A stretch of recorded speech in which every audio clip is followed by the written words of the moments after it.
I personally love League of Legends for the factor it's like, oh wow, I didn't even think of that. I forgot that was a thing. Or even better, like I didn't even know that was possible. Like, when you think you know everything, the game surprises you again, and I think that's what adds to the longevity of the game and why it's so fun to play, and that's why I look forward to things like the TP changes and the dragons. And whilst I was very well known for using my teleport bot lane, generally speaking, I think that that came because I had a very solid early laning phase. So I always opened myself up to teleport somewhere else. It's never like I didn't just teleport for the sake of it. I always had a good wave state, I teleport down, and then I continue the lane. So for me, it's just a matter of making sure that the continuation of that laning phase is getting improved, getting better and better, and then focus a little bit more on my laning phase. So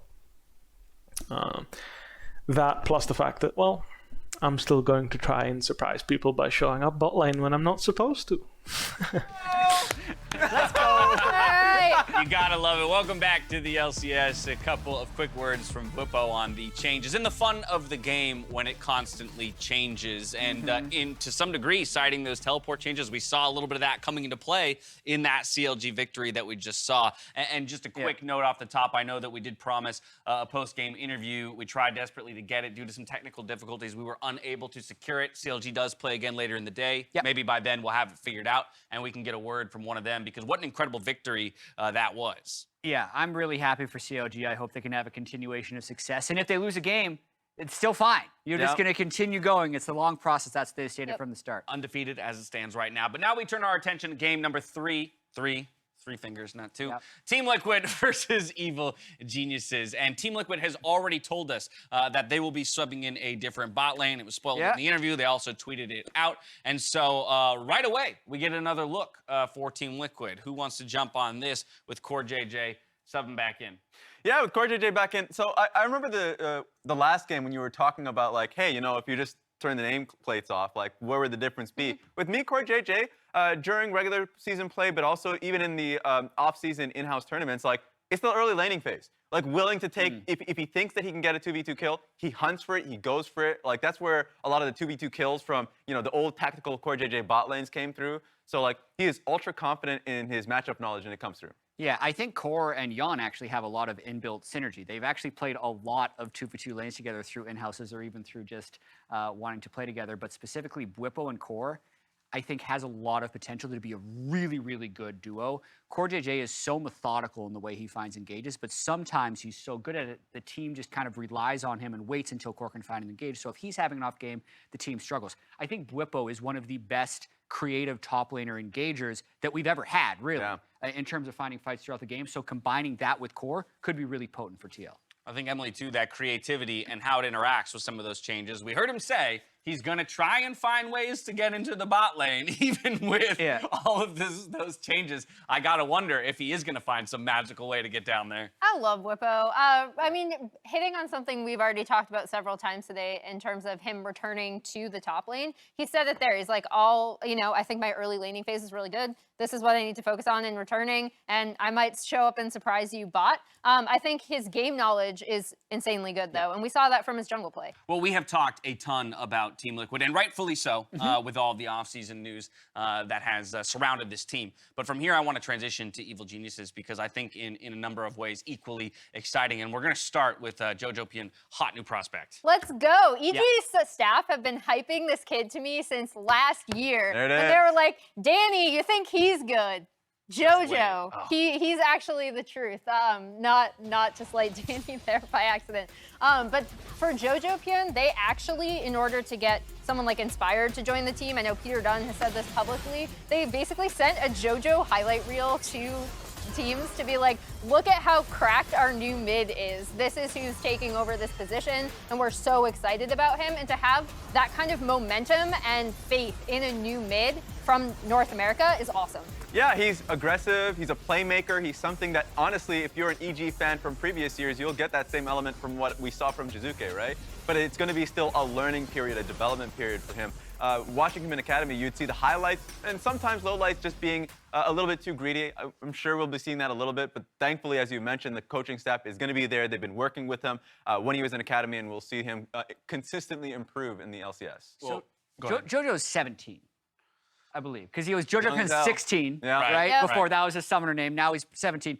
Bjergsen has been in the LCS since 2014. Oh, God. Oh, no. When Bjergsen made his LCS debut, I haven't checked the math. would be I 9. think JoJo was 9. He was 9. Nice. Single digits. Yeah, and now we'll see Oh, if he Lord. can It's exactly defeat like Bjergsen. Danny. Yeah. Danny was coming on. He's like, oh yeah, I started playing when I was like 6. Was Yeah. it? Yeah. How cool though, and what a vote of confidence it is though, that that story that you tell Emily, that a highlight reel of a young player like this can be sent to an Really LEC cool. MVP, and that plays a major role in the decision to say, okay, I'm coming. I want to work with this kid. Yeah, and I mean, we've talked so much. I know some of it has been off camera, some of it's been on, about how people see Academy, right? And making these debuts for all of these young players. Like, we really want orgs like EG, like CLG that we saw in our last game to really start believing in North American talent. And, you know, we talked so much about JoJo Pian, and of course, like, that being the attraction for players like,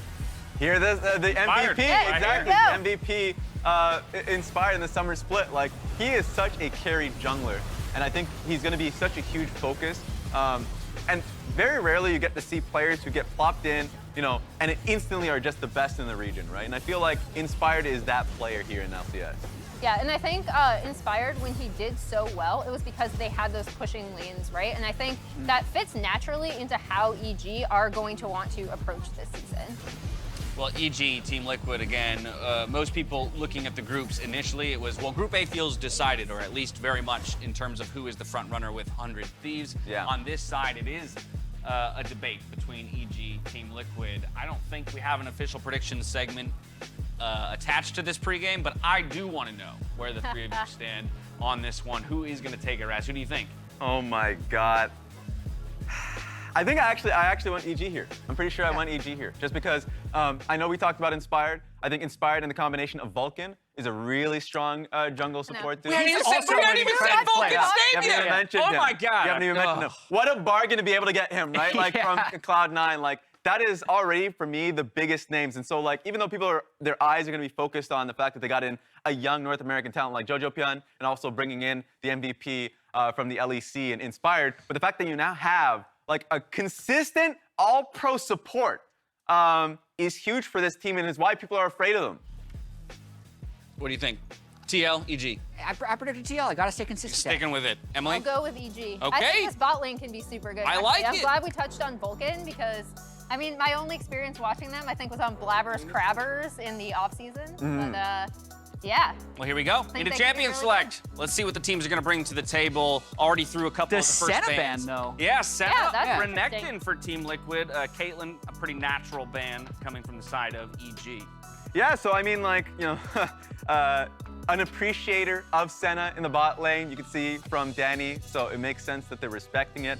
And it also just opens up picks like Galio, so it's a good ban, just because you really don't know what's going to happen in 4-5 if you let it through. But the fact that Jinx is still open, Lulu, I mean, these are just mainstays that we usually see from first pick. So, okay, Viego banned away. Yeah, I'm curious to see if Xin goes through, if it's going to be a first pick for TL, or if they would rather just wait and have a counter pick ready, because there's always the option of just picking Thresh when you have Core JJ, or Ayla, as we found, as a very versatile first pick in the meta right now. Well, a smorgasbord. Yeah, there's of, a lot of first choice. bans when it comes to the roles that each of these champions would fill. 3 seconds on the clock for the final one before we dive into the picks. What's interesting about the bot lane for both these teams is that, okay, Orianna. So that means that mid lane picks probably a higher priority going into the first 3 picks. So we'll see if that's going to No be the case. world where this guy's. That's pretty interesting because I was wondering if they were actually going to save EG counter pick for JoJo. Because we have, I know Jat touched upon this on cast yesterday, but we've typically seen across the board for most LCS teams they've been going, you know, bot lane, duo, and jungle first 3 picks. Yeah, I kind of actually feel like that Ori ban might have just been a throwaway. Like, hey, there's Thresh, there's Xin, there's Viego, there's Jinx, there's all these things, and they're just going to want to be able to get them on the return. So why not just get rid of something that JoJo's not going to play and Bjergsen had already played? Point here for Yeon. Interested to hear your take here, Jack, because you worked with him mostly. I honestly expect him to play Aphelios just because he is a really good Aphelios player. I think that would probably be one of his best picks. Yeah. So I don't think that's going to be a surprise that that's going to be the answer now that you see the Jinx. Yeah, I think Aphelios Thresh has always been a good lane. It's, if you're playing Thresh, it's like a Jinx Thresh or an Aphelios Thresh. Those are probably the two best lanes, especially with Caitlyn already being banned. So Trundle Aphelios here? If they're going to be consistent, that's what they should do. Yeah. Yeah. Yep. There we go. There it is. You ain't gonna bait us with that Volibear. I really like. I'm guessing they're gonna go Lulu here. I really like the Volibear callback, though. I think it's kind of an inside joke. I feel safe at revealing this now. Okay. But we had a draft meeting in summer of 2021 where we were just like, as long as we have Volibear, I think we'll be all right. And then we first picked Volibear and lost. So ever since that moment, I think Centaur needs to hover Volibear. Gotta love it. Well, he's gonna feel confident in the matchup against Xin, which he had earlier in the day. Rakan will be the follow-up, though, on the side of EG to round out the first phase of picks. So this is like the most interesting part of the draft. I mean, some teams put support pick into 4-5 just so they can get a better image. Of course, he's just responding to the Thresh pick here. And it's like, we've usually seen Lulu being picked out knowing that it's helping both Jinx and the Xin Zhao. But a lot of teams, especially EG being the more aggressive type of team that I'm for sure last year, I'm expecting that to be the case this year, just want more engaged within their composition. So I'm expecting them to like move away from Lulu a little bit more, much like in this draft, just, you know, for the rest of this year, and look towards something like a Leona, or in this case, the Rakan. Yeah, and then knowing typically the way that EG tend to draft around Impact, I'm guessing, just to highlight it again, they're probably going to save last counter pick for JoJo, ban out mids, and then put Impact on something he's comfortable with, because as we know, he's so good at mitigating pressure. All right, but here now I'm a little curious, Chad. I know we called the Orianna out as a possible, you know, quote-unquote throwaway, but with more mid lane bans coming through, We're getting there. you know, will we finally push ourselves outside of kind of the pool of champions that we've seen in that lane so There's far a lot here? of them, though, man. There it Corky is. Victor. Yeah. Corky still is there. still in Many there. of them. Corky, Victor, They're Bex, the right? Those are the three. So we are going to move away from the mid lane then and look for a ban on the GP, one of Whippo's favorites. Yeah, and usually it's because you're trying to lean towards a tank play, which is what Impact is known for, but you're going up against a Trundle, which means in team fights, your stats are literally going to be null and void if you're just like facing off against them. So I don't think we're going to see a tank top lane from Evil Geniuses for that reason. It's just too difficult. No Orns, no Scions.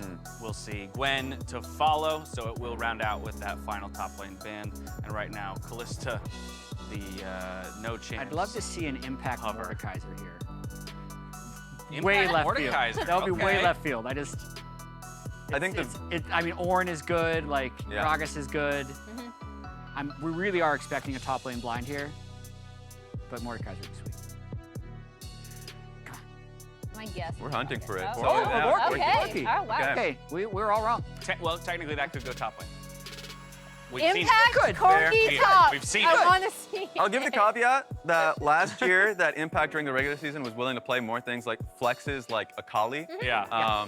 So still wide open, especially during this part of the tournament where you're really just kind of experimenting. I mean, in reality, it's going in. But, Yeah, you know, yeah. it's always. Corky Yeah. Victor, let's go. Who would've thunk? I'm so excited. Who would have thunk? Yeah. So now I'm just more. I'm actually kind of excited to see how JoJo does in the Corky Victor matchup against Bjergsen. Like, does he have patience? It's really all about team fighting and whether or not you're getting outpaced in lane. 10 seconds left here. I mean, for Team Liquid, okay. Oh, there we go. Sign. There we have it. Second sign we've seen so far, because the first one was from Darshan from Cloud9. This comp just feels so well-rounded. It's just a team fighting brick. Yeah. It's, tons of DPS, tons of frontline, and then they have still lane dominance from the Thresh. Right. Funny enough, this is actually a pretty good, I know he's hovering the cannon, but I was thinking more so like, you know, Camille, Aatrox, something you can play on side lanes and you know the matchup's gonna be the Scion. Gnar works in that sense too. So like Gnar is that. So like Evil Geniuses have a pretty good 1-3-1 comp. If they want that, they will likely just team fight because they have a Jinx and Rakan. They have a lot of engage in their composition. But yeah, I mean, they'll play through sides first before they get vision. So I think this is a good comp from Evil Geniuses. So all in all, not a ton of surprises in Champions League, at least when it comes to the broader meta. So you guys both picked GG. Do you want to change your prediction after seeing draft? Right, now that you've seen comps locked I'm in? staying TL. Because TL's comp does look a little... I'll stay EG. I'm not going to waffle You're not on my gonna waffle predictions because of draft. regardless of draft. Yeah. I'm sticking with EG because I think there's a good angle for them to play through sides first. So it's going to be harder for Team Liquid to try, just like basically gain access to River or things like that for objectives. So, but they do have, Team Liquid does have an easier to play front-to-back team fight composition. Well, it's a 1-0 Team Liquid, bringing in Core JJ and Yon for their first matchup of the lock-in tournament up against the 0-0 EG. Our first look at this squad with Contracts now leading them from the jungle. We're diving in the game, so it's our turn to hand it back over to the casters for the call. Thank you very much. We have got ourselves a humdinger of a matchup. Hit us up on Twitter with the hashtag #RockatBigPlays and share the most hype moments throughout the day. That being said, we have a game to cover. I'm the ball one on the right, Freak. Over there is Kobe. And Bjergsen in his second LCS game of his return on Team Liquid on a Victor. Pretty standard matchup, honestly, for him. Yeah, very, very standard for preseason meta here. Super good scaling for both Victor and Corki. Long range rockets, obviously, from JoJo might be something we could look for accuracy. Yeah. I want to add some stats to the Champion Select. This is JoJo's first career Corki game. Okay. So I also want to see those zoomer mechanics on display with the packages. Yep. We're going to get a little bit of an invade here quickly, though, for some early warding on the Raptors. Mm-hmm. The word goes down, and since no one started with Sweeper, you are not gonna be able to sweep that one out pre-camps. If you start Sweeper hardcore, like you can sweep the ward, and then you can kind of jungle without information. If you do the ward, then recall, then Sweeper, it comes online at 1:30. To kill it, you have to delay starting the camp. That's obviously not worth it. So that's gonna be vision acquired. They get a ward kill. This does not affect duo lane in almost any way. You don't really hit these special breakpoints because melee mins are worth so much XP. This doesn't get you over the line. But it's still some free gold, and it's more guaranteed brush control for TL as they put the ward down, then swept, and then indeed got rid of the ward. So cool look for the duo lane here. Brush control, of course, is going to be pretty important in this matchup. As Eon does what I believe is correct for Corki, by the way, which is starting E. The base damage is like 120. It is, I think, the most damaging level 1 skill in the game outside of like maybe Rumble's Flame Spitter. And so you get lane prio starting there, and okay, indeed gets the first shove. So JoJo clapping Bjergsen is what you're telling me. Already right better. off the bat. Yeah. That's it. That's all I can say. Yeah, I mean, he did tweet out too. I like. We're already seeing some fire from him. Along with the Evil Geniuses brand. Yeah, I feel like they need to bring back the hashtag Live Evil more for the players. JoJo started, tweeting out, who is this Team Liquid mid laner? Yeah, but he didn't end the tweet with hashtag Live Evil, so because he didn't really have like an insult in it. It was more of a like, well, he's Canadian. It's as far as he goes. I mean, really. Yeah. It was more the insult by like, I don't know who it is, kind of ignoring types. We'll workshop on the more Live Evil tweets from this team. But very clearly, we've got a pause here.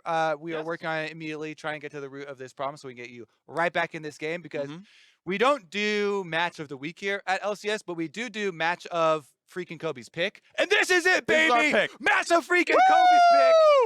It's going to be hype. It's going to be great. We're back on a high five. I wasn't going to do a high five. But then I kind of posed. You were kind of like hands out, and I was like, I'm reading the body language, and then you read the body language, and then we got on the same page. You can expect more of that coordination in the weekly, freaking Kobe match. That's true.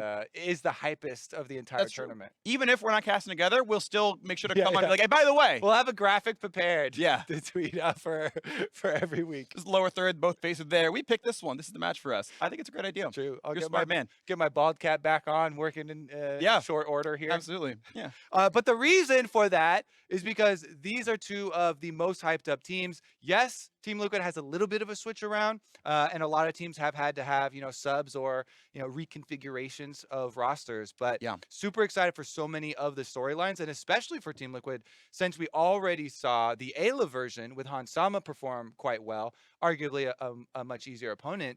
Now we get to see the other version from Team Liquid with Core JJN, with Yon.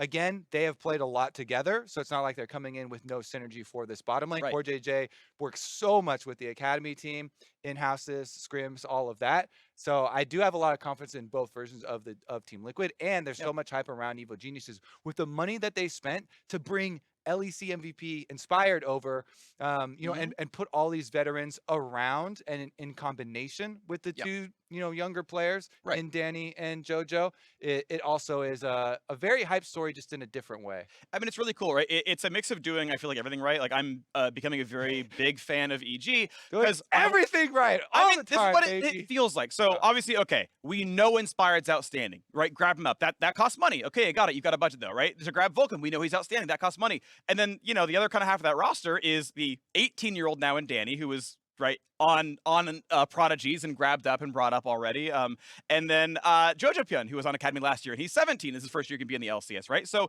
born in 2004. Yeah, how does that make you feel? Yeah, and then even with Inspired, he's actually 19 right now. He's actually really young as well. So it's a mix of like incredible internal scouting, and shout out to that entire crew for great scouting. I mean, and really there's a reason EG won coach staff the split, because their scouting is amazing. Wait to see him rack up the victory. No, I'm already gonna call it. I'm already going to call that he's just, already going to be a top 3 mid laner in the league. But right, that's the mix. Is like, yes, sometimes the best players are in other countries and already everyone knows it and it costs you money, right? And sometimes your scouting is really sick and you got them early and they're bought in, right? And obviously they've been telling everyone that their scouting is really sick, and we'll find out shortly. Well, so far, right, we have a 100% hit rate of Danny, right? The one they promoted in the LCS was absolutely great. I'm not saying he was literally faker, but he was really, really good for a 17-year-old fresh in the LCS on a new team. Danny was great, and he's going to keep growing. If we get anything remotely close to Danny from Jojo Pyun, and they're saying it's going to be better, by the way, then 2 for 2, this team is, going to the moon. Yeah. Unfortunately, it's kind of hard to show it with these mid laners in the meta right now in as explosive of a fashion as some of the previous metas. Like last year, when JoJo's picking Sylas all the time, that one you can display so many, aggressive moves, and you get these really exciting low health moments and Kingslayer timings that work out, and stealing the correct ultimates and that type of stuff. It's not as impressive when it's, Corki Victor, like really big damage outputs, but you can see it in the things like the positioning, in specifically with the Corki example for this game, hopefully we'll see it with rocket accuracy and the usage and timing of your package. Package being on the 4-minute cooldown, Dragon has 5 minutes, so you've got a long leeway there to set up, time it with your neutral objectives. Like the first one is very obvious since 8 minutes lines up with Riftveil, so that's a no-brainer. But coordinating those packages with the timings for your team for the objective setups is another thing. Yes, that shows a lot of teamwork and coordination. Absolutely. There, so we are still investigating the bug, so we are heading back to the State Farm analyst desk. We'll see you soon. Thank you very much, gents. Yes, unfortunately dealing with a little bit of a bug investigation, and so while that takes place, we'll keep you apprised of any updates as they come to us. But for now, we get to talk a little bit more about this matchup. We went through Champions Select quite a bit. I'm certain there are going to be some more thoughts on that as well. But before we get to that, I kind of want to key into the conversation they were having around Evil Geniuses, young talent, Danny. And let's start there, actually, before we get back to Jojo Pyun. Danny had an incredible first split. Freak saying, hey, if they go 2 for 2, this team's going all the way to the moon. But something else to consider is that sophomore year as well, right? Because so often we do look at a rookie who maybe impresses quite a bit, and then the question is, can they sustain that when metas change and maybe don't favor them or play into, as Kobe said, hey, we've had aggressive metas, this one maybe a little bit less so. How will that sophomore year go for a player like Danny? So that's where I'm really going to be relying on Vulcan, actually, because I know we'd started talking about it before draft and didn't really get to highlight him as a player. In my mind, I still think of him as fresh to the LCS, despite the fact that he's actually bringing so much experience to this lane. And I really want, above all else, Danny as an AD carry. I think what he can improve on is his laning, and I think Vulcan can actually help him with that. Yeah, that's the next evolution, right? For Danny is the ability, because he's had many highlight reels in team fights. So you can definitely look at team fighting and say if you can consistently hit that, then great. But especially with the TP changes and a greater focus on bot lane 2v2, and we already just came off a game where it was literally just lost off of just the early 2v2 kill, right? I expect the Danny and Vulcan to work a lot together on just early laning, and then of course you can start roaming, and then he can be I'm sure he can play self-sufficiently. But if he can hit that, then perfect. That road of development's working well. I love Freak's scale, too, of evaluation there. What was it, like good to faker? For the debut there. It's like, That's a very wide range. That's a very big scale Yeah. there, my friend. I think Danny's arc last split was really interesting. Okay. Because he ended on like the highest of highs with that Tristana play. But also, like if you think about the way that he got gold last year, he got a lot of gold because Jizuke was being a maniac, and then Danny was just killing turrets. Right. Right? That's how he was getting like the initial feed on Tristana. And then he was a very good team fighter. You know, what do you want, like zoomer mechanics or something? Yeah. He's 18 years old. He's amazingly with his reaction time and positioning in fights. But to like, even if we zoom in on this game, like getting gold might be really hard because I'm kind of looking at these lanes. Corki Victor's a bit of a wash. I think Aphelios Thresh should win the 2v2 against Jinx Rakan.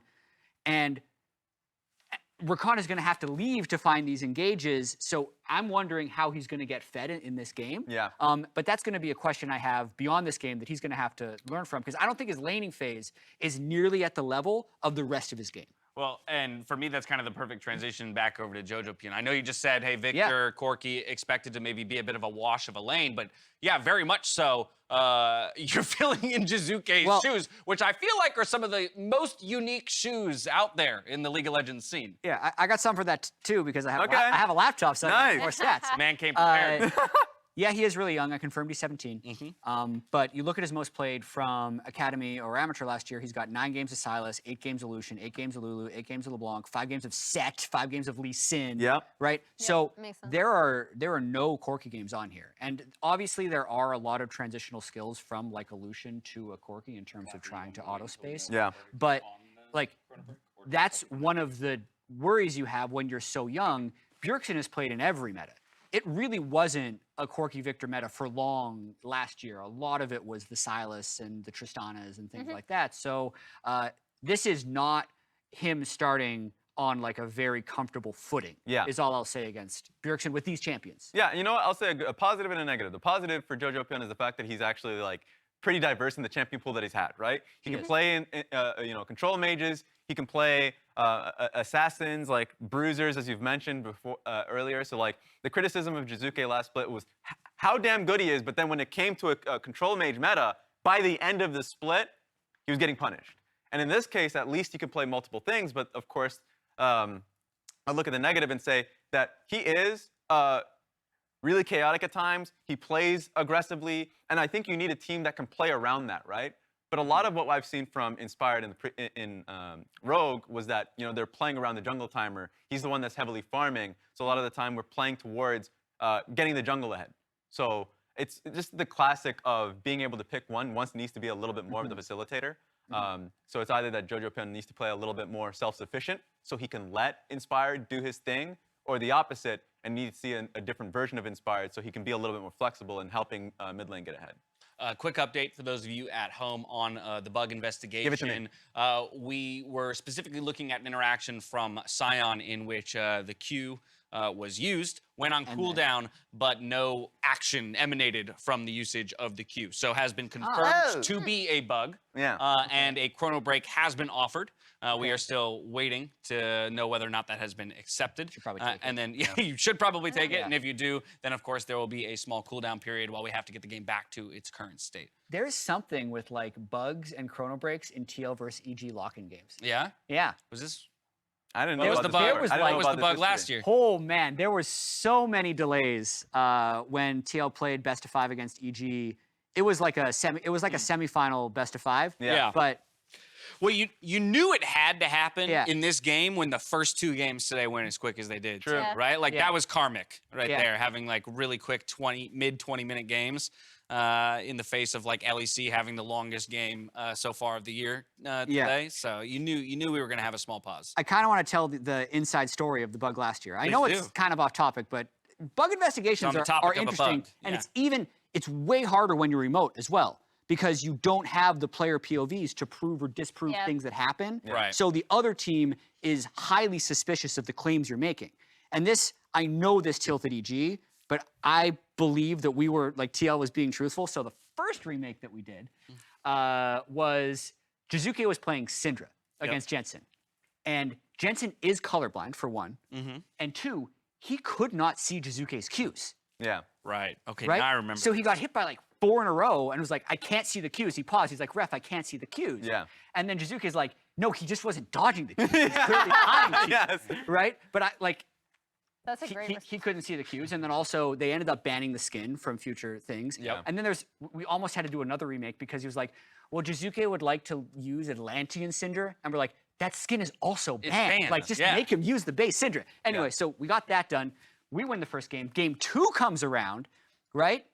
And the way that it was in the TL facility is like the 5 players, almost like this. They're like playing against this wall, and my desk is outside the room. Yeah. And you watch on a delay when you're remote because you can't have any spoilers and you can't have any reaction. But if I peeped just right, I could like kind of see Alfari's screen. So there was this Rift Herald fight at like 9 minutes, and his screen just goes black, and I see his hands like. What is this? Actually. Right? And I'm like, his screen went black. Yeah. And they're like, yeah, but how can you prove that? Yeah. And then they like watch the replay and like, yeah, we think he would have died anyway. And we're like, no, he wouldn't. Like we fought for like 10 minutes about it with the referees. So it ended up being this really long delay. EG's super pissed because they think the first pause was already not over. Yeah. Anyway, it ended up being like a 3.5-hour series for a 3-0, but these things can take a while. That's You know what TL added to their repertoire now? Yeah. Pauses. We got the Fnatic effect. Bwipo is now up on the team, so I feel like now we're ready for a few more pauses. Yeah, pause Make- meta. yes. Pause meta is still being, explored to its fullest. I mean, in general, I am of the opinion I always want a player to pause if they truly do feel. Yes. That's above what I would the curve. always tell the players. Like, Yeah. always pause, and if they offer a chrono break, always take it. Yes. Unless Really? you're really winning the game. Okay. Because that's Yeah, I was that's gonna the way it say. works. There's always a chance the chrono break fails and it turns into a full remake. Yeah. So That if is you also have like true. a 10,000 gold lead, you should not take the pause. If you were down 10,000 gold, always take the chrono Yeah. break. Yeah. Right. Like 1,000,000%. During the regular season, actually, I remember last year, I think it was either Palafox or something, where it's like, oh, it was very clearly Yeah. above, but the player themselves didn't, know. Yeah. So I was like, well, you just missed an Hold on. opportunity. I'm so sorry I have to jump in because I just got an update, Okay. and this is gonna The chrono break failed? This is gonna piss Jat off. No, they offered TL a chrono break, and TL declined it. Boom. I mean, if they just want to get on with the game, Which that's fine. I mean, which is great for all of us, but it's just funny. It flies in Maybe the the face lane of state was fine. the It is philosophy true. that we're It is trying true. to It is pitch true. up here on Yeah. the desk. So we still, I think, have a moment or two to go until the game is actually ready to fire off, but we will not be chrono breaking. Maybe this game. Bwipo's lane state was in a really good spot, we regardless go. of the He's queue. just like, You don't want it to have doesn't want to give it up. Yeah. Couple minutes in is normally be the point where I'm like, let's reframe, let's refocus, let's like get everybody back into the mindset of what's happening on the map. Yeah, but and these remote games are also like 5 to 10 minutes in the future. There True. is a broadcast delay to make sure that you can't cheat on the other side. So Yep. even though the game was only like a minute in, this like Scion Q bug must have happened at like 6 minutes. Or Yes. something. Yeah, So yeah, the game yeah. has already progressed to a certain state. We just don't know what it is. Good point. So we can't even reset. we off don't of even the- know. That's so funny. Okay, yeah. Well, so as it's been said, we are going to be diving into a fairly early period of the game where we were, or where we had rather left it before this pause. But the chrono breaking moment, or the non-chrono breaking moment, occurred later in the game. As the gameplay jumps back up onto our screens, I'm going to shut up and let the casters take it away. First smart thing you've said all day, Dash. Yeah, I'm do gonna that. shut up. Do Yeah, that. Do that. There we go. I Go, just want, Go ahead. First, I want to personally apologize since this is our first Kobean Freak pick of the week for a match. Yeah. That it's on us for that. That's our bad on the bug. Sorry about we the Scion cursed it. thing. We'll get it cleaned up. But they decided not to remake anyway, so it's all good. They've forgiven us, Freak. That's good. Only took that small delay, but that's okay. CoreJJ on a very early roam. Second wave got pushed in, good enough for me. And Jan, just enough move speed to get away from Vulcan. No knockout to be found. Obviously, that could have been a flash burn if he was any closer, but couldn't be locked down. But yeah, that is a level 2 roam by Thresh. Can I kill the mid laner? No. Corki basically never learns Valkyrie at 2, so you do have the opportunity to catch him and force a flash out there. And Bwipo taking a pretty heavy trade with Impact. So far, not going to be too bad. Apparently, we're getting a pause in a second as well as Impact. Can we finish this kill though? Is running for his life. Flash over the wall. Trinket to see him. Well done by Bwipo, though. Early trading looking good for the TL top laner. At least we got to see the end of that exchange. If there was a cliffhanger Oh my and they gosh. cut it off before you see if he fails a flash over the big wall, actually, we should have done that. because Yeah. then we would retain audience better. Oh, yeah. That's a Wait, hang that's on. a small note for our freaking Kobe match of the week. Yeah. Please More cut to us. cliffhangers. Cut to us more often in really important situations where we're like, what's gonna happen? Where I'm like mid jumping up and down, and it's just like, okay, and he made it! He made it! Yay! All right, but yeah, he Flash did the flown, flash. good play there by Bwipo. Forces off impact. Summoner spell burned on top side. Maybe you get to see some jungle action up there.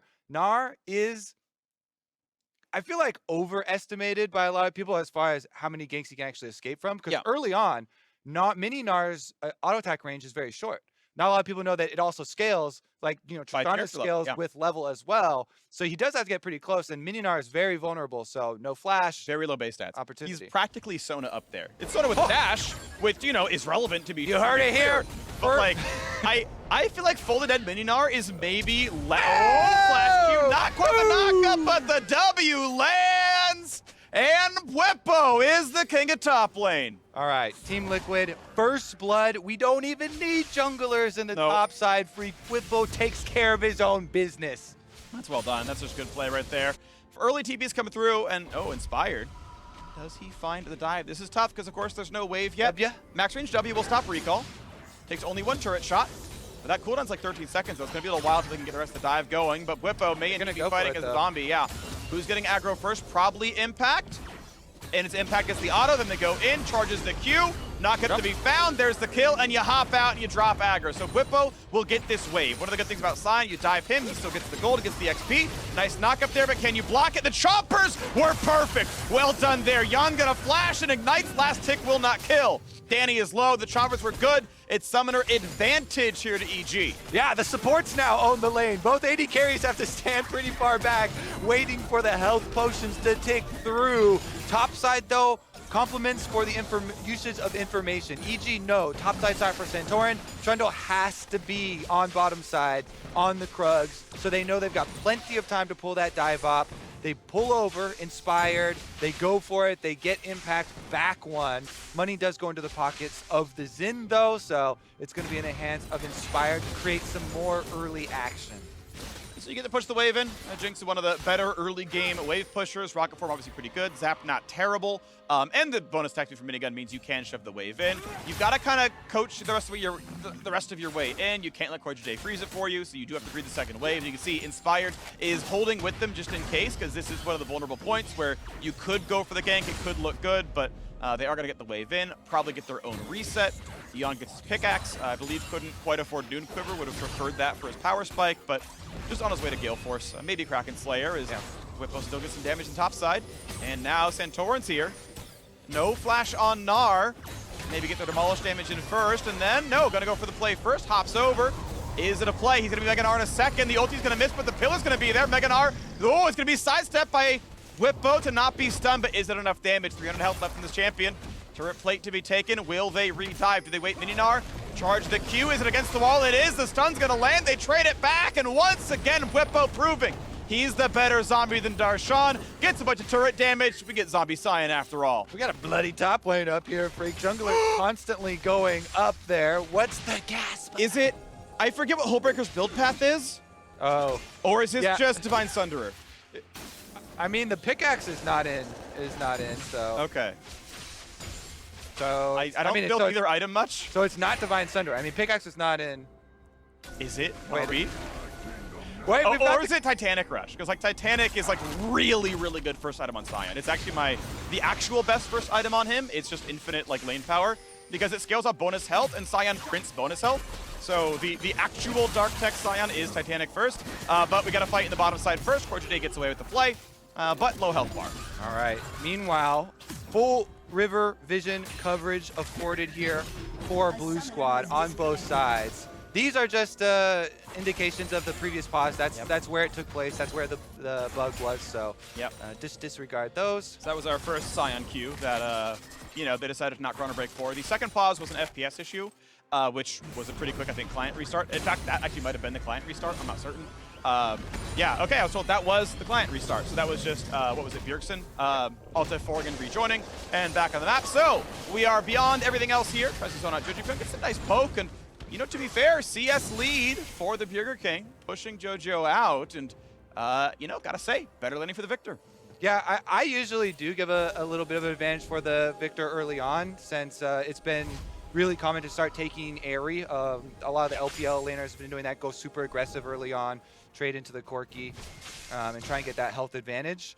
Best poke rune for sure. Yep.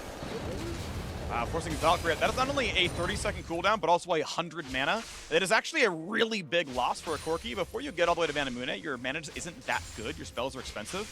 And so, yeah, you actually have a pretty rough time having to burn that, if you have to burn it like frequently at all. Does also cause the indication here where jungle has to come hold the wave.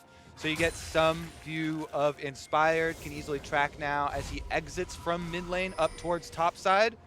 And Wave gets into the turret as he transitions over to try and rush this Herald. All right, well, we're going to see if EG can make that one happen. Of course, Gnar does have early pressure. Right now, Bjergsen's on his recalls. Jojo's already made his way back to lane, so could be enough. But Santorin's here, spots it. Vulcan's there, though, as well. Top laners are fighting, ult into the wall, trying to keep Whippo out. But now, Santorin with Package on, thankfully has a lantern to get away as both supports have roamed. But Package creates the space, and that means first Herald goes to EG. Yeah, that's what we were talking about in Champ Select as far as timing on packages for neutral objectives. First one is a no-brainer because guess what? 8 minutes, that's Rift Herald. So Yep. you just pick it up, head right back there. And it was because they had full vision of Bjergsen here for the desynced recalls. Jojo was forced to recall early, but goes back, gets the package just in time. That's why he, just uses the Valkyrie, uses all of the resources there, health and mana, in order to get back there, immediately pick up package. The coordination there from Inspired goes, starts it up. They know they've got mid lane advantage.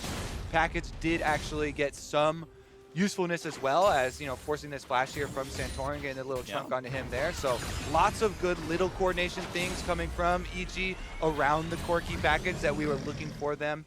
Definitely well used thus far in the game, and it does mean some more gold could go into the Zin's pockets. Knock up. Zap is tanked by Core. Flays back in. Hook's going to land as well. Big damage, but the E backwards means no Ophelio, so it lands. Jan, 0% on his ulti. Now the health bars are low. Danny walks in for a bit more, but without more of a rocket, can't quite get the kill. Yano!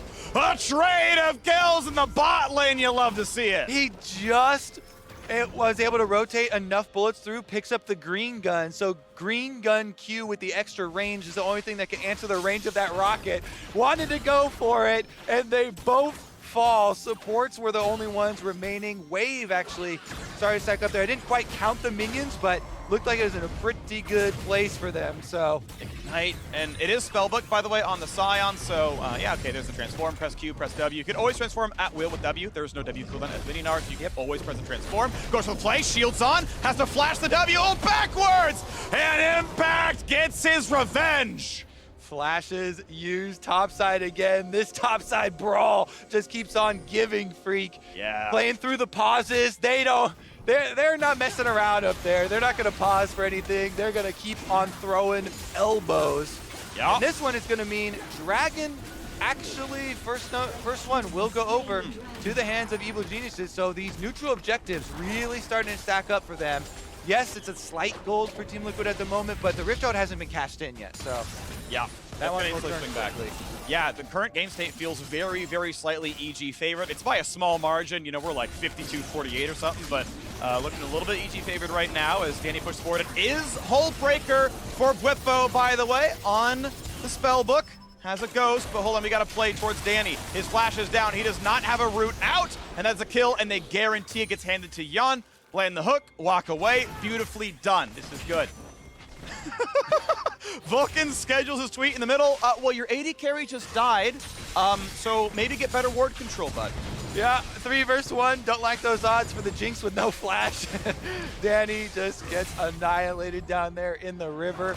And yet, even so, still have not set up the play for this Rift Field, looking for that next for EG. They do have quite a few options. Remember, this Aphelios on bottom side, also no summoners still blown from the last exchange.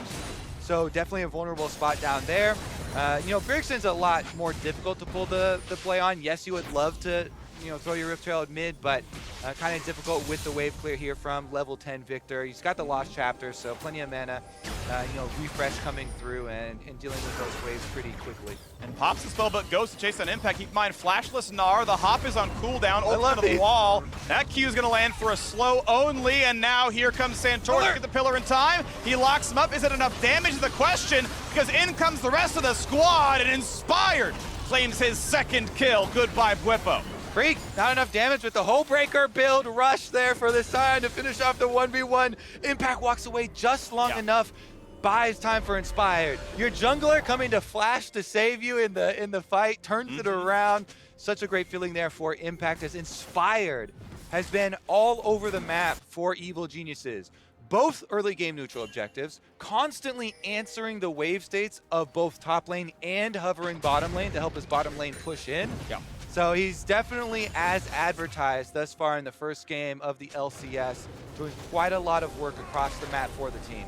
I will say, we have the full solo queue experience for Bwipo, right? It is Hullbreaker Scion. You have very good split pushing. You get a bunch of bonus armor MR. When you're alone, you print a ton of base bonus health by existing and using your W and getting last hits. So right, the stat profile lines up well. The problem is, he's a 1-in-4 Scion who's only gotten one turret plate. If I've got a 1-in-4 Scion on my team, that turret better be dead by that point, or you're kind of just inting and pretending it's a team comp thing. So I need to see a bit more out of Bwipo right now. The Dung Ganks have been good. The aggression has been slightly overstated. Now we're getting what we want. Now we're getting the damage. Thank you very much, turret damage. There's the second and third plate we're looking for. Meanwhile, the bottom side fight over this jungle is getting kind of deep here. Santorin walking through their own vision to cut off the route towards mid lane. Wow, everybody is collapsing to defend Inspired's jungle. They do secure him the Gromp here, but Team Liquid got a nice little attempt at setting up this play. Scuttle Crab goes over to them, is their slight reward, and the solo laners for Team Liquid are barely edging out the top of this FTX gold difference. Alrighty. Back in the mid wave we go. Bjergsen on about a full wave lead of CS, maybe 1.5 waves, but he's doing a bit better overall.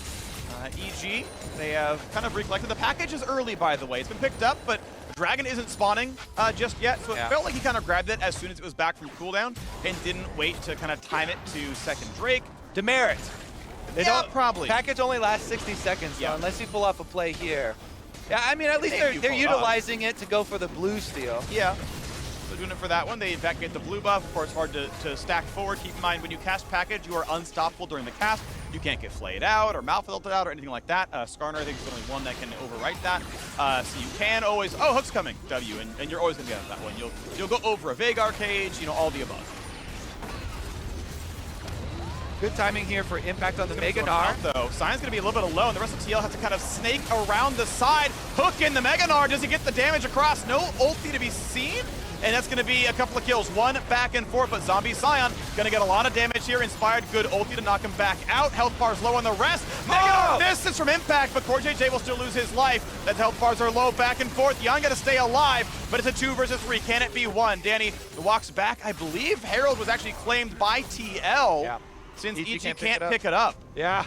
Man, just the attempt there with the flash from Impact pulls up, hands full of dirt, and Team Liquid get the extra kill advantage. Also, even though they don't get to pick up the eye, you know, you did get the killing blow on the Herald, 100 gold there, so you get the slight little edges. It's a very close fight here, but little margins going in their favor. And look at this. So package was used earlier there, Sion right into the face of Impact. So as he transforms, only hits the wallop onto Bwipo, and both front lines take a significant amount of damage. Bwipo can't get out in time, but he's a zombie, so once they trade 1-for-1, you have the extra temporary 5v4, delayed by Inspired's ultimate there. Impact, though, that's the big moment. He flashed in.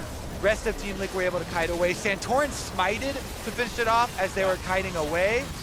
Was the way that they were able to finish off the Herald, and since Ian also had red-white, you can't chase that too far, so can't press that anymore. And with the Hole Breaker and Demolish, the tower is gonna get blown up. So, first Herald went the way of EG, but it's Team Liquid who find the first turret kill of the game. Bwipo was already highest gold by a very small margin when we last saw the scoreboard. Now at 6,500. Actually a bit behind Bjergsen, who picked up kills in the last fight, but still a pretty rich Sion up there. See where his build goes afterwards, is going for tank afterwards. So we're not seeing Prowler's Claw, we're not seeing the zombie kill in the back line. but is going to go into a full tank, but with some split push power. Yeah, I think Hullbreaker is enough split pushing power. You know, buys you a lot of time up there too. Becomes very frustrating to have to deal with. Even after you kill him, gets a lot of pushing done. And all this money going onto Jan.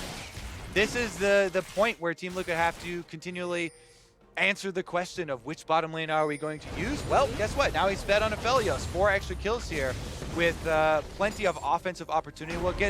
We'll put this Sion split pushing to the test. First attempt from EG only gets his ultimate out. That is 1 cooldown blown. Still has flash for other evasive maneuvers, and it allows you the pushing on bottom side since you've seen all the rest of the EG members make their attempt towards the Sion. Oh, Impact. He's got nowhere to easily go. There's a trophy, one that he is not claiming in this game. And there's the rest of the damage. Bjergsen able to grab the kill credit. 8-7 on the board, 2,000 gold lead. EG's Herald Crash did not get them much. No turrets on the board. Yes, one Drake, but Team Liquid in the driver's seat here. Yeah, Team Liquid looking a lot better here. They got at least the killing blow on the second Herald. They got the Dragon. They got better of the side lane push. Whippo easily just ults out so he doesn't get caught. Meanwhile, Impact kind of walks his way through. Dangerous territory, gets punished, and the result of that punishment is not just the extra kill money, but tower number 2 and a possibly overextended Bjergsen. Does get the Lantern out.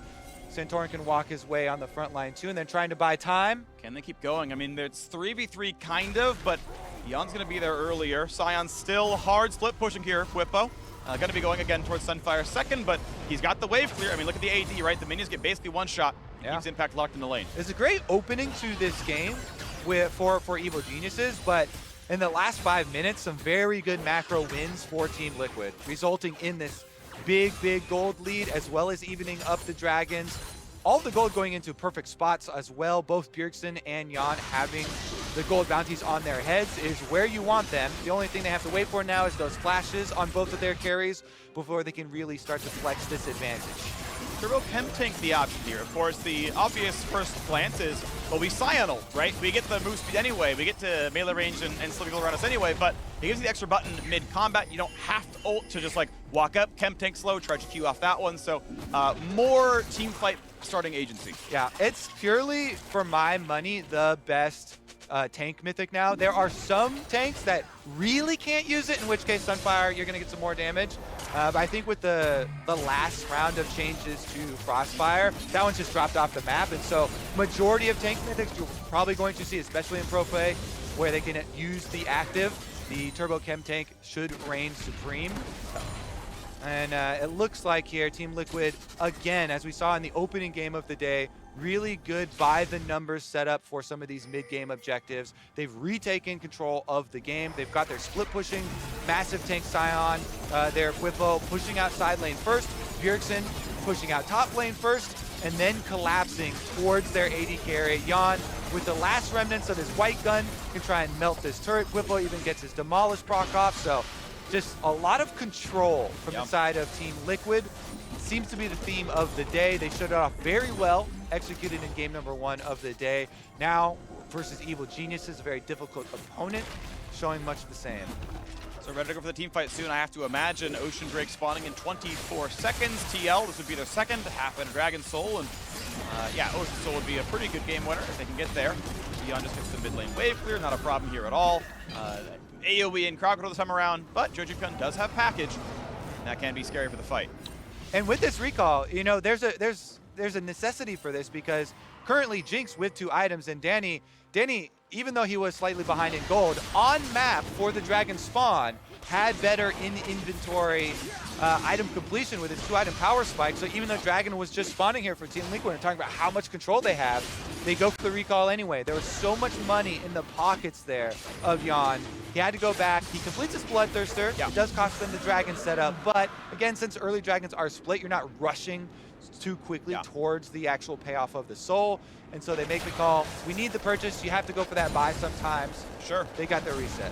The interesting thing here is in the, I don't want to say quality items, because Standard Answer is very, very good, but BT is 3,400 gold, and Zeal upgrades are 2,600 gold. So Danny's spike was 800 gold cheaper. It's part of why he was able to buy it, despite being behind in lane, because, well, you have to get 800 more gold for your recall to line up, and Jan going for a more expensive second item, the defensive option of BT, like, he didn't get to recall the wave sooner. He wasn't going to have the item. And so, okay, we bleed a dragon, not the end of the world, but it does slow down that game plan. Yeah, I do, and even though it is more expensive, I really like the BT second in this case because you're facing quirky poke that you want to be able to get shields for, to be able to sustain for as well. You're not always going to have red gun, so it allows you possible sustain for poke that you do happen to receive. Plus, there's a decent amount of dive, especially with Rakan Xin trying to come for your head all the time, is going to make you a lot more robust. Yeah, it's not just lifesteal, but you also get the overshield. That's obviously very valuable on top. So, yeah, it's the sort of generally best burster really item. It's just unlucky that it's the most expensive one. Unlucky right? price tag. Well, it's funny, right? Because like if you're doing poorly as a mid laner, you're like, oh, I'm dying a lot here. It's like, oh, I'll stop by for a 2,500 gold Zonias or a 2,500 gold Banshees fan. Yeah. It's like, oh, that's not that hard to get to. That's Oh, just- am I doing bad as AD carry? 3,400, buddy. It's Infinity Edge cost. I'm just laughing at the prospect of Freak walking into like the Gucci store and being Yeah. like, unlucky, this price tag on this is just too expensive for me. Right. Who could have known? Could have known. If I had better luck.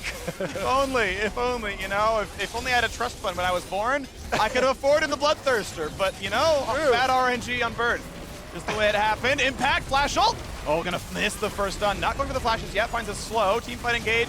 Danny at the 2/3. The disengage here. A stun on Mega Gnar is decent damage. Oh. And again whiffs it.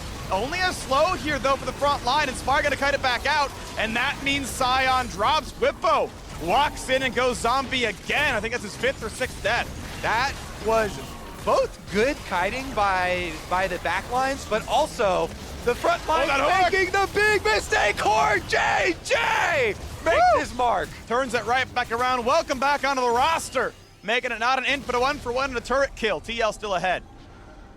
I don't know, man. Okay, so you're in such a good spot. EG, they had just burned Vulcan's ultimate combo there, so no Rakan engage to worry about.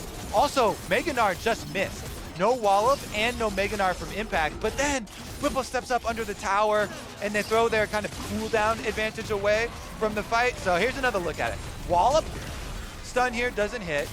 Then as they're kiting away, Vulcan can't engage either, so good kiting by the back line, and you've got this big advantage. Mini Gnar's about to come out too, flash burn, and you're thinking, huge advantage, but Whipple goes too far under the turret, he gets punished, and it's only by the graces of Core Core JJ pulling out the death sentence here after they get the tower. Boom. Shot. Full length onto JoJo. Finds the extra kill. Yeah, well done to him. And yeah, JoJo unfortunately flashes down. Valkyrie might have been down by that point in time as well. Just gets picked off and he's got decent CS and a couple of kills. But yeah, that is a death that was certainly avoidable with some better awareness. Good job again to Core to make it happen. And we are back to the side lane situation. Still going for a tanky build. Whipple onto his Thornmail next. I still want to say that I'm a really big fan of bruiser builds on Scion. Sterix, the shield, is based off max health. He has really high max health. It's a very good shield. Titanic Hydra gives you AD base and bonus health. He has very high bonus health. I know no one really plays Bruiser Scion, but it is a good option. I want it to be recommended. I want it to be considered, at the very least, on the internet. But we have a barren beginning here for Team Liquid. It is envisioned. EG know what's going on, and that means it's going to be a peel backwards. Okay, you called it. You got your wards fine. All right, bottom side is pushing in EG favor as you see the Mini Gnar down there. Impact collecting the solo gold, but the team is coming for him. That's a TP, right? I think it's a hard TP being burned, and he's going to get out of there in time. 8 seconds would have been too long. Recall wouldn't have worked. But a 7er TP is only, I believe, I want to say 4-minute cooldown? I believe, after its Unleashed teleport, so not horribly long. Is going to be down, though, for the Dragon, as we got a flash engage, a dive, a package, and a complete shutdown. Bjergsen is dead, but so is Danny. 1-for-1 to the back lane. We got the tanks going as well. Second kill in for EG. Traded back, though, as well, as Science putting in the damage. Big Mega Gnar comes to buy some time, and Impact Force run away. Another kill in for Inspire. Double kill for the Xin Zhao. Now on to Whippo. He is tanky, but he's got to have a hard time getting away. Santorin walks back in as well, but I think it's too much crowd control. They're going to clean up out of this one. EG, thumbs up for Vulcan. Whippo down low, gets picked off by the Mini Gnar. Only one man left alive, Santorin alone. 3 alive for EG. And Freak, that means Dragon's Soul point here for Evil Geniuses. This will be number 3 for them. They can transition down, pick up the Ocean Drake.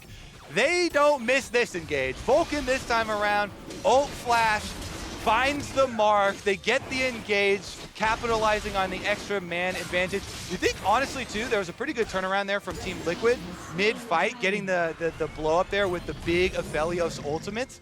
And yet they still pull it out here. So EG rewarded for this engage. Package in hand, the coordination between Vulcan, JoJo follows it up. Everybody dashes in. They immediately annihilate Bjergsen. Now with the Victor down, it's all on Jan's shoulders. And he actually delivers, blows up Danny. Then he's right in the middle of it though. Inspired answers back, and you can slowly wage that war. You've got the DPS advantage, since you've got the extra person there. Back right out to the Baron though. 6K dropping quickly. Pretty good. Yeah, getting pretty low right here. No flash for Inspired, no blast plan as well. Has to either WE or get pushed in. Can't jump in time. Spike comes through. That is a Baron claim for Team Liquid. Soul points or not, they've started the map control. Here comes the dive. It's the front line ulti in for Inspired. Knocks him right back out. Good timing on the ulti. Tank the stun, then kick him out, and you are out of there. Ult for ult. Everyone stays alive, but TL have to be happy with the fact that they walked away with a Baron. I gotta say, Freak, this one's delivering. The Team Liquid EG matchup here. Pick for exciting one. It is Soul Point versus Baron push. How much can Team Liquid actually get with this Baron? First one out to the secondary turret on top side is still answered by EG. They know they can't get there for the defense, so you trade turrets. Secondary turrets on the side lanes worth tremendous amount though. Love that extra move here. So a little bit of extra gold there for Team Liquid in the trade. Although you do open yourself up to a little bit of loss of control around your mid lane without that one. So the deeper wards might be a factor here for EG. Teleport possibilities, as you mentioned, we're well into the unleashed point here. So those flanks are very real and can be a big determining factor. Big fan of Bjergsen's build, by the way. I think this is my favorite 3-item build for a Victor. Cosmic Drive is amazing. If you want a generic AP item, it's Cosmic Drive. If you want a generic attack damage item, it's Phantom Dancer.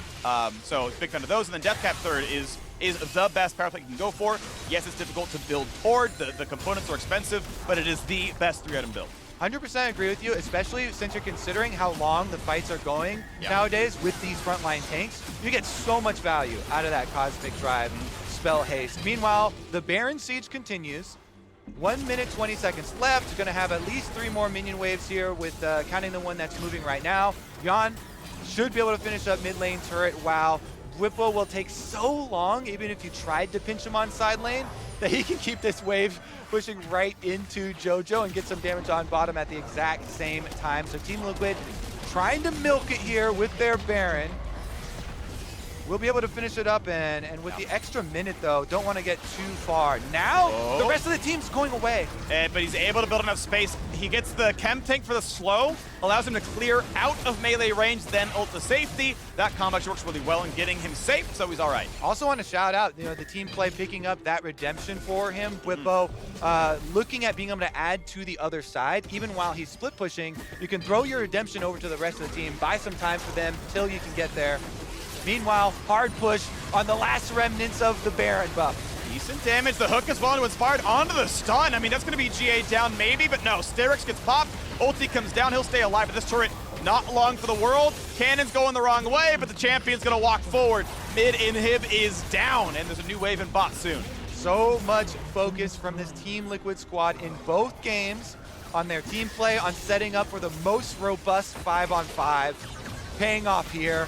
And they shouldn't have to actually, back up, because Impact just returning to Mininar. He's trying to charge right back up right now. Without him having Mega, you don't really have to fear the full engage with Vulcan plus Impact. His flash is ready though, so once you've got that Mega bar in, perfect alignment, that's when EG can make their move. But TL need to reset really soon. They got 2,600 gold off that Red Bull Baron power play. The entire gold lead is what they earned the last 3 minutes. That means they've got to spend it, get the items, and get on the map. You can see Bjergsen most of the way now to a voice staff when he wasn't before. Infinite for Jan, going to be really important there as well. Back in the base, able to buy it, plus a stopwatch. But just now are they able to get back on the map. Does this mean EG get the time to set up for Drake first?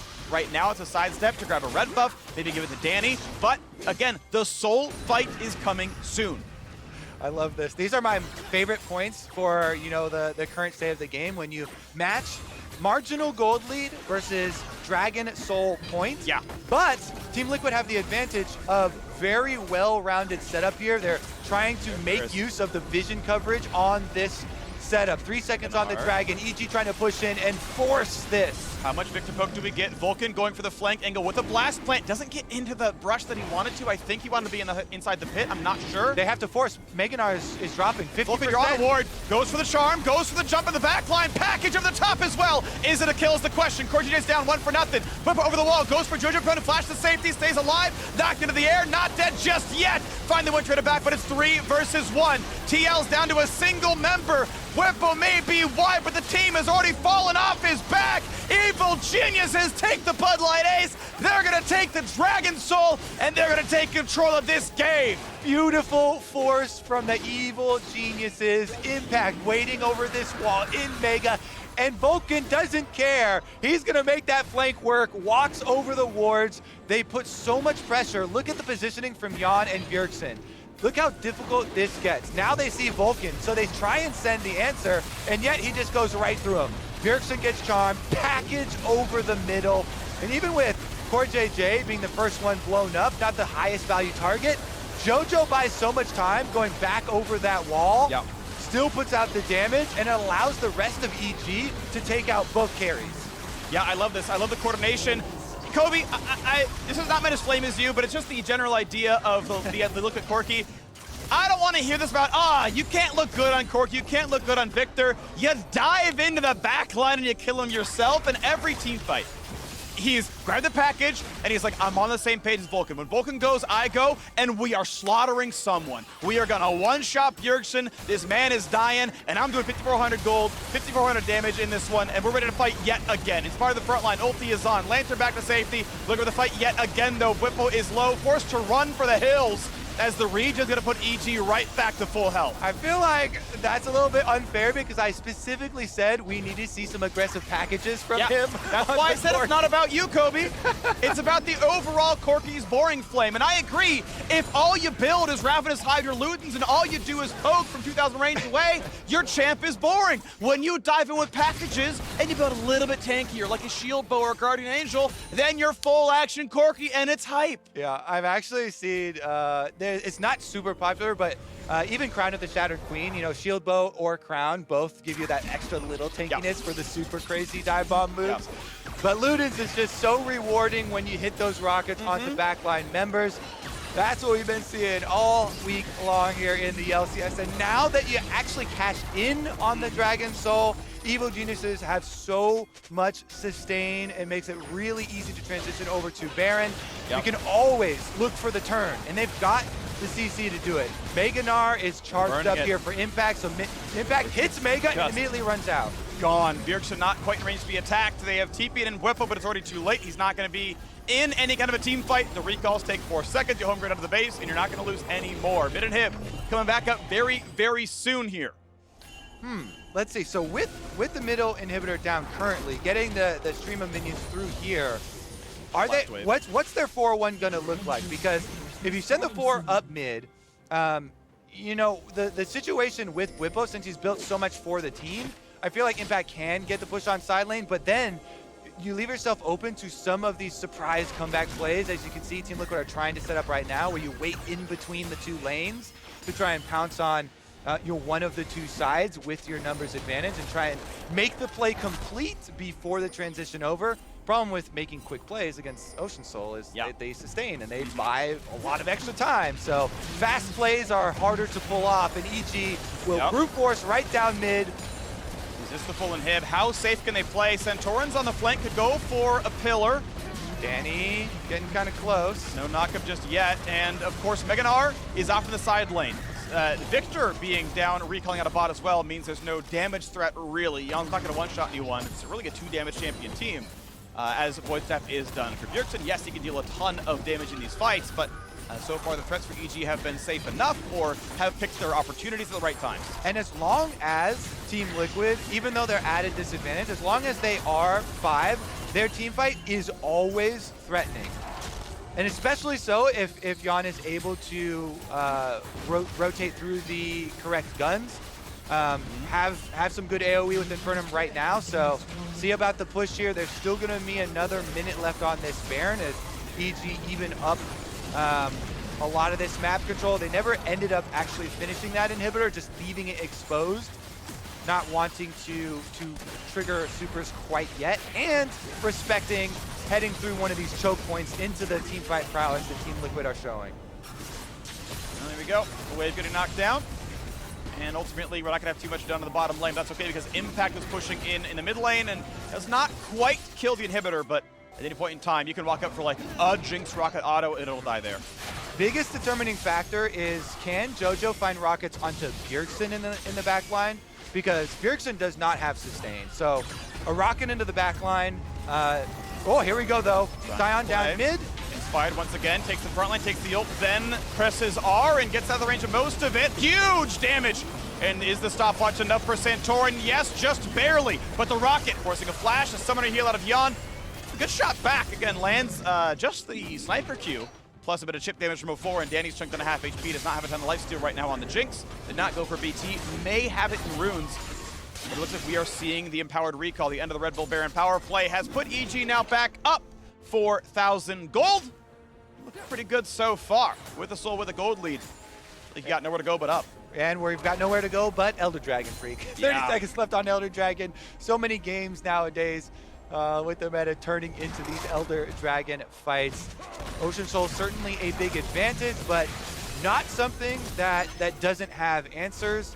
Looking for the heal cutting actually, and there's not a tremendous amount. Whipple has Thorn Mail, so if he stuns, he gets it. If they auto him, he gets it. Yeah, it's looking like just That's that. it. It's just that. So that's rough actually.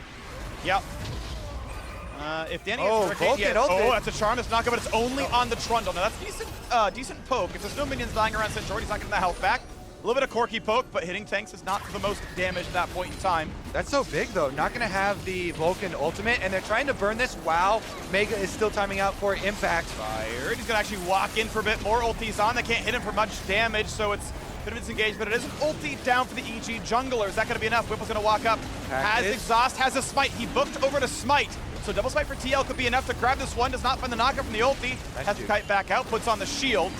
Now we look for round Going mid, two. teleporting mid. Okay, They're pushing. They're going for the end of the game right now. Gingerbread leaving his team in the 4v5. Stop the ports! Stop the ports and you win the game. Corky going for the base right now to just get the demolition. TP in for Gnar as well. Inspired goes for Broke. Smite goes through to Whippo. And we are going to see the first kill. But the rest of it is what matters. The bounty is claimed. And oh, Bjergsen able to get back. Able to get the kill. Is it going to be enough? Got Broke's gonna Elder! fall, but Impact gonna zone him out. Can they kill the Nexus? They can't kill Bjergsen just yet. They've got the recalls coming in. The pillar up there, the stopwatch. They should get the kills. They should save the base. Can they go for Broke? The question is, as Impact has to run, but Impact should certainly die here.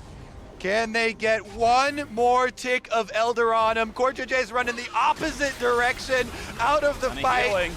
Two dead on both sides, 3v3 on the Danny! map. Danny, can he kill Core? He finds one, and it's 3v2 on the map, and they are full health. Ocean Soul versus Elder Dragon. Ocean Soul sustaining them back up against that threshold. Constantly, Bjergsen He's excited. Is Bjergsen dead? Though that pillar is a life savior. Bjergsen was dead to the chase down of Danny to run 12 seconds, toward Whipple. a 12 victor seconds. with Elder. Now going on Santorin, they kite the Trundle. Trundle's down onto the Nexus, showing you how to chase down a victor. EG get the win. How's that for some fireworks on episode 1 of Kobe and Freak's Pick of the Week? What a game. Give us another one next week. Give us another one next day. That was a fun one. Elder versus Ocean Soul. Yeah. That's such a cool matchup. You know how much that saved Gnar's ass? Oh, yeah. Versus that threshold? He was getting maybe 100, 200 HP, close to the Elder line, that execute, constantly flirting with it. He sustains back up, throwing out the boomerang, just touching something, trying to get that regeneration going. Yep. Man, that was a fun one. Definitely a fun ending. This type of matchup, especially, you know, top of the bracket for LCS is really going to be exciting this year. Yeah.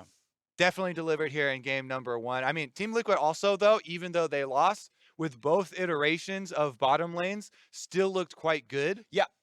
But my results-based analysis is CoreJJ is clearly washed and bring back A. I knew that was coming. Yeah, I'm also not. not serious. I am one of Core's biggest fans. I feel like, I mean, it's going to be a good team. We'll see which way it goes down, long term. But cool to see EG walk away with that win. The rookie squad, the young blood squad has been looking really good. That's cool to see. So while that may have been the final cast for me and Kobe today, join us back as we head to the State Farm Analyst Desk to break down that EG win. Thank you very much, kids.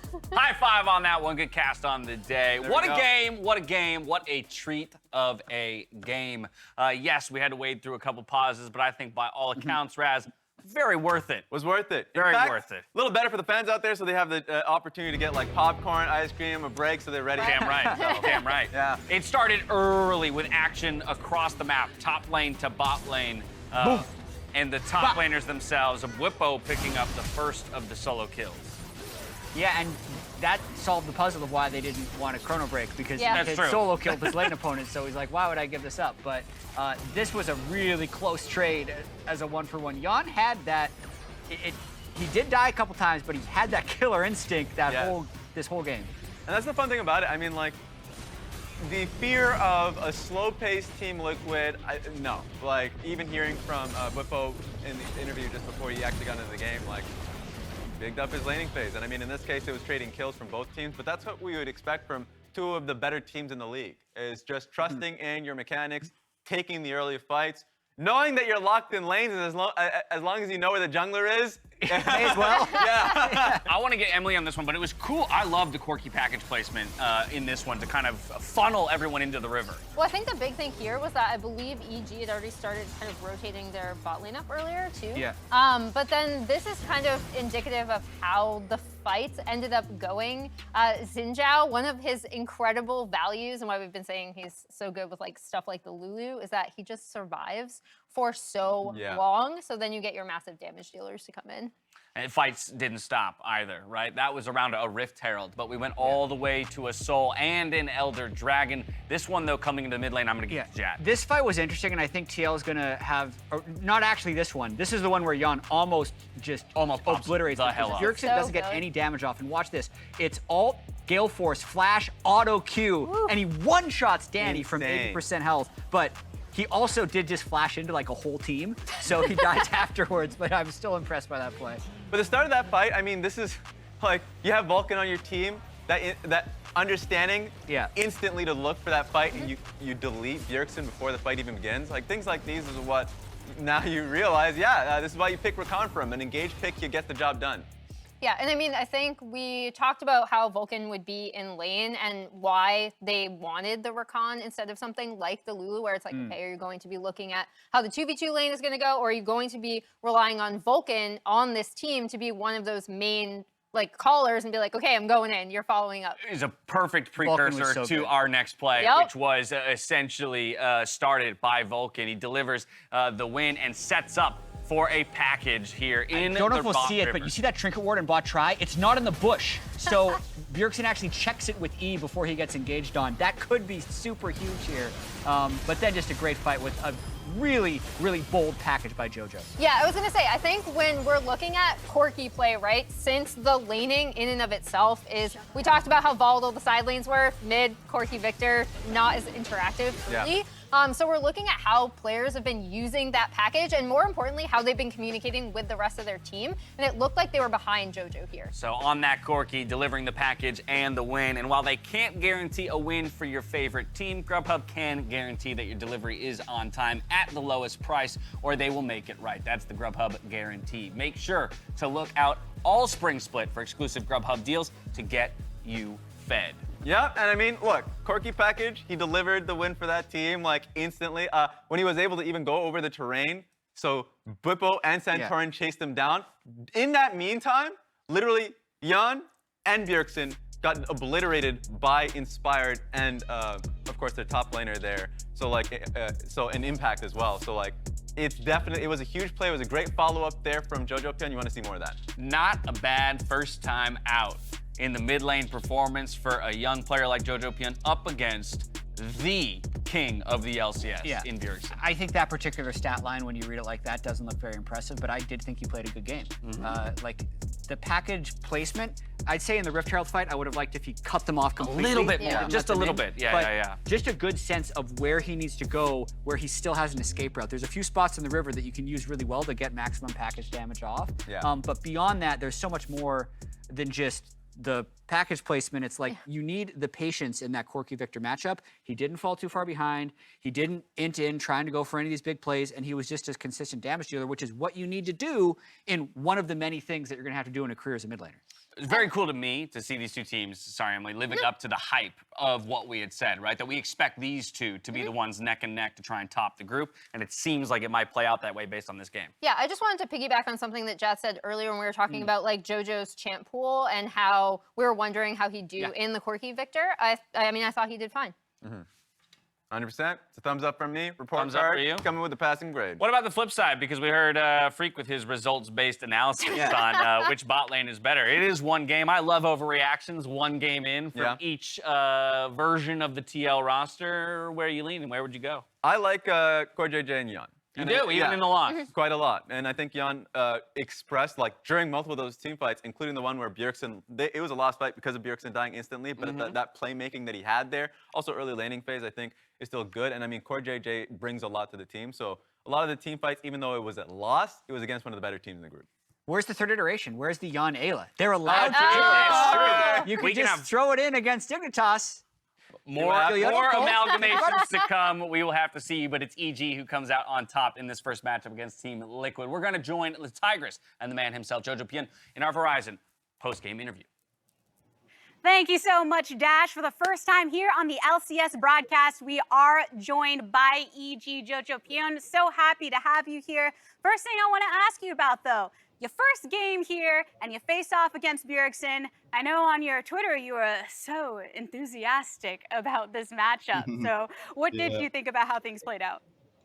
I mean, like, versing him, I was pretty excited, you know, but it was a pretty boring matchup. We just farmed, we just scaled, so it wasn't really, like, anything special in lane. So we didn't get to fight much, which sucked, but yeah. Well, even if you feel like it was a little bit boring in lane, the game overall was really exciting. A Baron push versus Soul Point around 30 minutes. Both of these teams are ones that some anticipate may make it into the finals of Lock-In. How do you feel that you as a squad performed against Team Liquid today? I think we played pretty well. You know, we were more calm than usual. A lot of people talking. I think we're probably going to win this tournament. I'm pretty confident. Especially playing in scrims, you know, really haven't had any problems, so yeah. A note on that confidence, Emily Rand on the desk was talking about how EG did use a reel of your play to entice a lot of the players to join this LCS squad. How do you feel you are as a piece within this team and being such a motivator for others to come join you in this early stage of your career? I mean, it feels great, you know, just being a rookie coming into the LCS and hearing that people would want to play with me. I mean, it feels amazing. And, you know, I'm trying my best to improve every day too. So, yeah. Yeah, and a dub right here at the start of that LCS career. But when it comes to your next matchup against CLG, there are familiar faces. Contracts on the other side. You just spent an entire season jungling or with him as the jungler on your team. What are your thoughts on that upcoming matchup and the potential of a 2-0 for yourself? I mean, it'll be fun, you know, versus my old teammate. We'll just have to see. Well, we are all here with bated breath to see how that plays out, Jojo. Thank you so much for stopping by for this interview. And welcome to the LCS. Thank you so much. What a debut it has been. More LCS lock-in action to come, everyone. We're kicking to a break, and on the other side, Dignitas and Immortals will be facing off. See you there, friends. What is going on? I can't afford streaming anymore, so. Sure you can. State Farm has rates that fit your budget. Oh, good. Because some true crime would be nice. Like a good neighbor, State Farm is there. Call or click to get a quote today. A lion! Ah, yes, the king of the jungle. Time for a Red Bull. Red Bull? Still, you'll never be faster than a lion.